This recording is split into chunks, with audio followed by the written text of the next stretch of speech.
নবী করিম সাল্লাল্লাহু আলাইহি সাল্লাম বলে গিয়েছেন, আঙ্গুলে তোমরা গুনে রাখবা, একটা সময় আসবে লা ইয়াবকা বাইতুন মিনাল আরব ইল্লা দাখালাতহু, আরবের এমন কোন ঘর থাকবে না যেই ঘরের ভিতরে ফিতনা ঢুকে নাই। সব ঘরে ঘরে ফিতনা ঢুকে যাবে, রন্ধ্রে রন্ধ্রে ফিতনা ঢুকে যাবে, অঞ্চলে অঞ্চলে ফিতনা ঢুকে যাবে। আজকে দেখুন আমেরিকাতে ঘটে যাওয়া একটা বিমানের ভিতরে অনেকগুলো বোরকা পেয়েছে, পাইলট এই বোরকাটা উঁচু করে দেখাচ্ছে এবং হাসতেছে।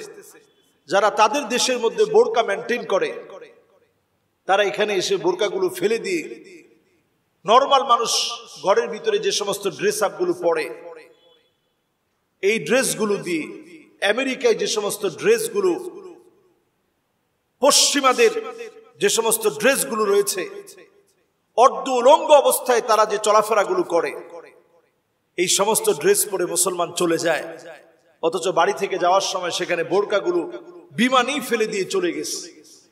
একটু চিন্তা করতে পারেন আল্লাহ রাব্বুল আলামিন কত আদর করে আমাদেরকে মুসলিম বানিয়েছেন।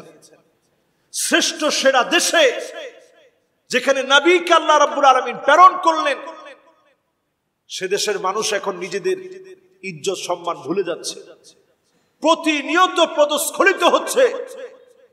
এই জন্য আমরা মুসলমানরা নির্যাতিত নিপীড়িত হচ্ছি। আজকে যদি একটু চিন্তা করেন, আমার ভাইয়েরা কাঁদতেছে আর আমাদের অধপতন কত নিচে নেমেছে। আমার পোশাক, সম্মানের ভূষণ, আমার হিজাব, আমি এটা বিমানের মধ্যে রেখে চলে গেলাম। আর আরবে সচরাচর মহিলারা ঘরের ভিতরে যে সমস্ত পোশাক পরে, এই সমস্ত পোশাক আসলে সন্তানদের সামনে পরাটা একেবারেই উচিত না। আম্মা জানেরা সবসময় ঢিলেঢালা পোশাকের কথা বলতেন, ছোট বাচ্চাদেরকে ৮-৭ ড্রেস পরতে দেন নাই। এখন দেখা যায় আরব দেশে ঘরের ভিতরে শার্ট প্যান্ট অথবা একেবারে টাইট কোনো সামান্য কোনো গেঞ্জি অথবা ছোট্ট কোনো প্যান্ট, হাফ প্যান্ট যেগুলোকে বলে, এই জাতীয় কোনো পোশাক আপনি ঘরের ভিতরে যদি পরে থাকেন, আল্লাহর কসম এটা লানত। নবী আলাইহিস সালাতু ওয়াস সালাম বলছেন, ওই লোকটার দিকে আল্লাহ তাকাবেন না, লা ইউকাল্লিমুহুমুল্লাহ ওয়ালা ইউযাক্কিহিম ওয়ালা ইয়ানজুরু ইলাইহিম, তাকাবেন না, কথা বলবেন না, মায়া দেখাবেন না, দয়া দেখাবেন না ওই মেয়ের দিকে যেই মেয়ে ছেলের মতো পোশাক পরল। আজকে এরকম ছেলের মতো পোশাক অহরহ চলছে। এগুলো আমাদের ফ্যাশন, এগুলো এখন আমাদের ট্রেডিশন হয়ে গেছে, ছেলেদের মতো পোশাক পরা। আমরা খুব গর্ব ভরে এই পোশাকগুলো পরি। এগুলো আল্লাহর লানত আসার কারণ। শুধু তাই না, নবী আলাইহিস সালাতু ওয়াস সালাম একদিন ঘুম থেকে জাগ্রত হয়ে নবীজি এরকম দুইটা আঙ্গুল দেখালেন। ঠিক এইভাবে দুইটা আঙ্গুল দেখায় নবীজি বললেন, ওয়াইলুন লিল আরব, ওয়াইলুন লিল আরব, ওয়াইলুন লিল আরব। তিনবার বললেন ধ্বংস আরবের জন্য, ধ্বংস আরবের জন্য, ধ্বংস আরবের জন্য। উম্মে সালামা পাশ থেকে বললেন, ওগো নবীজি, আমরাও কি ধ্বংস হয়ে যাব? আমাদের মধ্যে কত নেককার, কত দিনদার, কত আল্লাহওয়ালা মানুষ আছে। নবী করিম সাল্লাল্লাহু আলাইহি সাল্লাম বললেন, ইযা কাসুরাল খাবাস, খারাপই যখন তোমাদের মধ্যে বেড়ে যাবে, অন্যায় পাপাচার অশ্লীলতা যখন তোমাদের মধ্যে সয়লাভ হয়ে যাবে, তখন ধ্বংস তোমাদের উপর আসবে। আজকে দেখেন সৌদি আরবে, একটা সময় আমরা গর্ব করে বলতাম যে সৌদি আরবে কোনো মূর্তি নাই, কোনো ভাস্কর্য নাই। এখন সৌদি আরবে নতুন করে ভাস্কর্য স্থাপন করা হচ্ছে। মোহাম্মদ বিন সালমানের ভাস্কর্য থাকবে, সালমানের ভাস্কর্য থাকবে। চিন্তা করেন, রাস্তায় রাস্তায় তারা ভাস্কর্য স্থাপন করবে। সত্যি আমাদের মনে রাসূলের এই হাদিসটা বারবার উকি মারে। নবীজি বলছেন, যখনই অন্যায় বেড়ে যাবে আল্লাহর তরফ থেকে শাস্তি আসবে, এবং এমন অবস্থা হবে, সালাসাতুন কুল্লুহুম আবনাউ খলিফা, প্রিন্স লড়াই করবে। অলরেডি লড়াই শুরু হয়ে গেছে, রাজ পরিবারে লড়াই হবে, এক ভাই আরেক ভাইকে গুম করে ফেলবে, তাদের মধ্যে খনিজ সম্পদ দখলের নাম করে নিজেরা নিজেদের মধ্যে লড়াইয়ের মধ্যে ব্যস্ত হয়ে যাবে। আজকে সেই লড়াইয়ে মুসলমান ব্যস্ত হয়ে পড়েছে। অশ্লীলতা আমাদের মধ্যে সয়লাভ হয়ে যাচ্ছে, আমাদের মধ্যে পাপ পঙ্কিলতা এত বেড়ে গিয়েছে। নতুন একটা বিবাহ চালু হয়েছে সৌদি আরবে, নিকাহে মিসিয়ার, টাকার বিনিময়ে বিবাহ।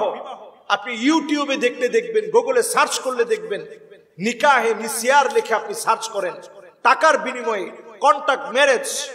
এই কন্টাক্ট ম্যারেজ যেগুলো হচ্ছে আমার সৌদি আরবে, এই সব বিবাহগুলো আপনি তাকায় দেখেন, শুধু টাকার বিনিময়ে বিবাহ।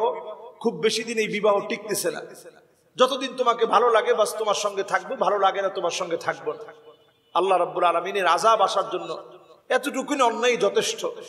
এই অন্যায়গুলো যখন সয়লাভ হয়ে যাচ্ছে, আমি আপনি আল্লাহর কোরআনের দিকে আসতে হবে, হাদিসের দিকে আসতে হবে।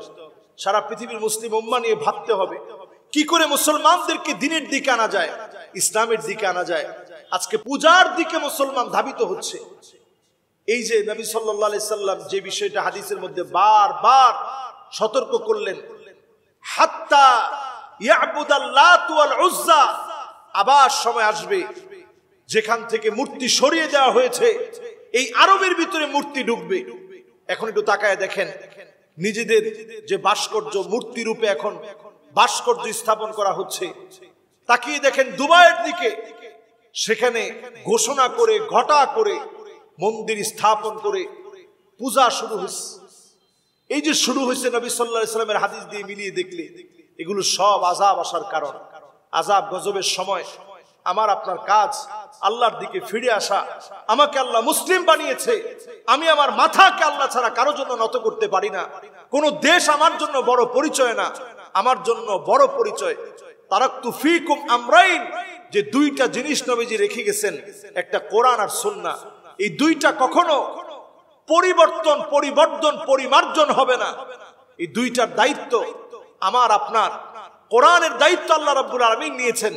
আমরা যদি এই দুইটাকে সংরক্ষণ করে মেনে চলার চেষ্টা করি, কোরআন হাদিস অনুযায়ী জীবন গড়ি, তাহলেই আযাব গজবের সময় আমাদেরকে আল্লাহ তাআলা হেফাজত করবেন।